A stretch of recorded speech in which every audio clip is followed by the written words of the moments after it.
नमस्कार। आप देख रहे हैं परीक्षा ऑनलाइन क्लासेस और आज का हमारा टॉपिक है छत्तीसगढ़ की जनजातियों में सबसे ज़्यादा बोली जाने वाली बोली और सर्वाधिक संख्या किस जनजाति का है, इसको हम देखेंगे। छोटा छोटा सा फैक्ट है और यहाँ से हमेशा एग्ज़ाम में क्वेश्चन बनता है, पर कन्फ्यूजन के कारण हम गलत टिक कर देते हैं। तो इसको हम देखेंगे कि सर्वाधिक कौन सी बोली बोली जाती है और सर्वाधिक संख्या जनसंख्या के हिसाब से कौन सी जनजाति की जनसंख्या अधिक है। तो सबसे पहले हम देख लेते हैं कि जो बोली है जनजातियों में वो कौन कौन सी है, क्योंकि हम इसके पहले देख चुके हैं कि भाषा के आधार पर जनजातियों को भी अलग अलग वर्गों में विभाजित किया गया है। जैसे हमने देखा है कि जैसे आर्य भाषा परिवार है, द्रविड़ भाषा परिवार है, मुंडा भाषा परिवार है। इसके अंतर्गत इन भाषा परिवार के अंतर्गत बोली बोलने वाले जनजातियाँ हैं। तो आज हम देखेंगे कि सर्वाधिक कौन सी बोली को जनजातियों द्वारा बोला जाता है। ये केवल जनजातियों के अंतर्गत है। तो छत्तीसगढ़ में सर्वाधिक बोली जाने वाली बोली अगर हम देखें तो गोड़ी बोली सर्वाधिक बोली जाती है, उसके बाद है हलबा और उसके बाद है कुड़ुक। और कुड़ुक किसके द्वारा बोला जाता है? जो उराव जनजाति है उनके द्वारा ये बोला जाता है। तो हम इसको ट्रिक के माध्यम से याद करेंगे ताकि कन्फ्यूजन ना हो और एक बार ही हम देख के इसको हमेशा के लिए याद रख सकें और एग्ज़ाम आता भी है तो वहाँ पे कन्फ्यूज ना हो। कई बार क्या करता है, गोड़ी सर्वाधिक बोली जाती है ये तो पता है, पर गोड़ी ऑप्शन में देता ही नहीं, बाकी जैसे देता है तो वहाँ पर कन्फ्यूजन होता है। तो उसको देख लेते हैं। आज का जो हमारा ट्रिक है इसमें क्या है, एक ऑफिस है। ऑफिस में क्या है, जैसे अलग अलग वर्ग की कैटेगरी के या कैटेगराइज रहता है, वर्गीकृत रहता है। जैसे ऑफिस में बॉस भी हैं, कर्मचारी भी हैं, निचले तबके के लोग भी हैं। तो एक ऑफिस है, उस ऑफिस में एक जो बॉस है या उस ऑफिस का मेन बॉस है, उसके साथ समस्या ये है कि वो हमेशा हड़बड़ी में रहता है। जो भी काम रहता है उसको हमेशा जल्दी चाहिए रहता है।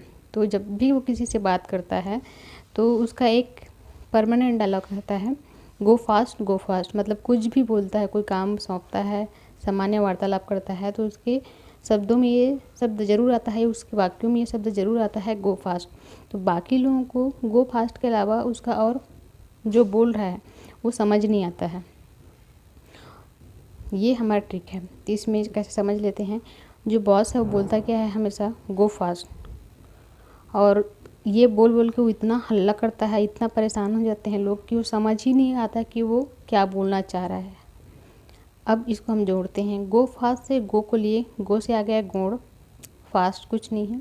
उसके बाद वो इतना बोल बोल के हल्ला करता है तो हल्ला से आ गया हलवा, और कुछ समझ नहीं आता क्या बोलता है, वो समझ ही नहीं आता बाकी लोगों को। बस ये आता है कि जल्दी करो या कहीं जाना है तो जाओ जल्दी, गो फास्ट गो, ये बस।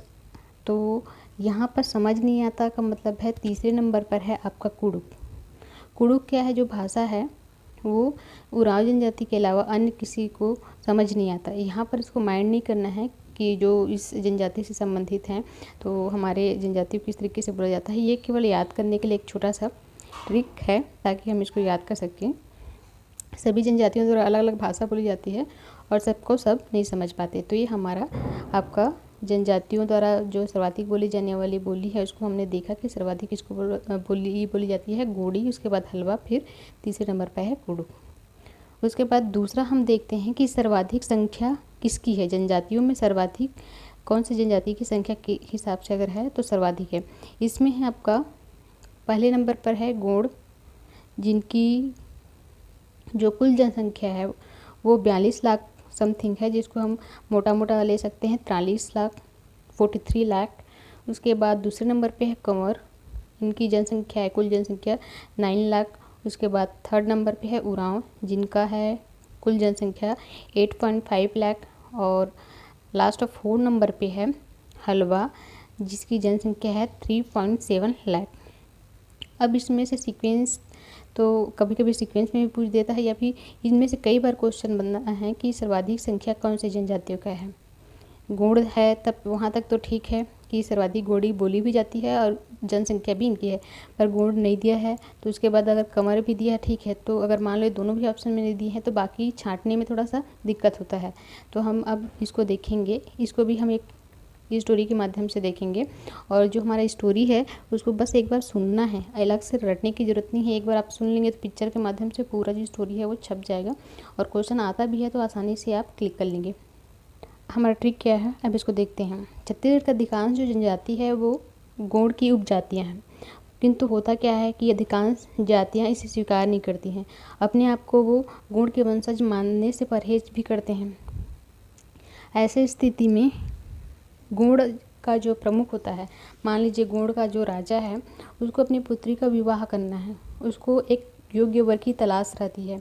अब समस्या कहाँ पर आता है, विवाह तो सजाती ही होना है, अपनी जाति के ही से ही करना है, पर सर्वाधिक संख्या होते हुए भी और उपजातियाँ इतनी उपजातियाँ होते हुए भी जो उपजातियाँ हैं उनकी अपेक्षा को भी ध्यान में रखते हुए गोंड राजा एक घोषणा करता है। सर्वाधिक संख्या होते हुए भी तथा उपजातियों की जो अपेक्षाएं हैं उसको ध्यान में रखते हुए गोंड राजा ये घोषणा करता है। और घोषणा क्या है भाई कि अब एक योग्य वर तो चाहिए, तो वो घोषणा ये करता है कि अगर कोई व्यक्ति, अगर कोई वर इस उड़ते हुए बादल से अगर बारिश करा देता है, इस उड़ते हुए बादल से अगर बारिश करा देता है और जो ज़मीन है उसमें मतलब कम से कम इतना बारिश करा दे कि हल चलाने योग्य हो जाए, तो मैं अपनी पुत्री को उसे दे दूँगा या उसके साथ विवाह कर दूँगा। तो ये हमारा छोटा सा स्टोरी है। अब इसको हम जोड़ लेते हैं। सर्वाधिक संख्या किसका है, गोंड का है, गोंड जनजाति का। अब गोंड का जो राजा है उसको क्या चाहिए, एक उचित वर चाहिए, तो वर से क्या आ गया, कंवर आ गया। अब वो क्या कहता है, उसका जो वाक्य रहता है या घोषणा क्या रहता है, गोंड राजा का घोषणा ये रहता है कि ऐसा व्यक्ति जो उड़ता हुआ मैं उड़ाव से उस ऊ को लिए और ऊ से बना उड़ता हुआ बादल, उड़ता हुआ, और हलवा से बना बा से बादल। अगर बादल से अगर वो बारिश करा देगा तो मैं अपनी पुत्री का विवाह उससे कर दूंगा। तो यहाँ पर गोंड, कंवर, उरांव और हलवा। पहले नंबर पे है गोंड, दूसरा में कंवर, तीसरा उरांव और चौथा हलवा। जनसंख्या इसकी है 43 लाख, कंवर का 9 लाख, उरांव का 8.5 लाख और हलवा का 3.7 लाख। तो यहाँ पर आज का जो हमारा छोटा सा 2 टॉपिक था, सर्वाधिक संख्या और छत्तीसगढ़ के जनजातियों में सबसे ज़्यादा बोली जाने वाली बोली कौन सी है, ये समाप्त होता है। इसके बाद आप MCQ जरूर लगाइएगा, देखेंगे कि यहाँ से क्वेश्चन आप गलत नहीं करेंगे। इस स्टोरी के माध्यम से पूरा आपको क्लियर हो गया है और अलग से रटने की ज़रूरत नहीं है। ये स्टोरी याद रहेगा तो आसानी से आप सही क्वेश्चन तक पहुँच सकते हैं। तो आज के लिए बस इतना ही। नेक्स्ट टॉपिक के साथ फिर मिलेंगे, तब तक के लिए थैंक यू सो मच।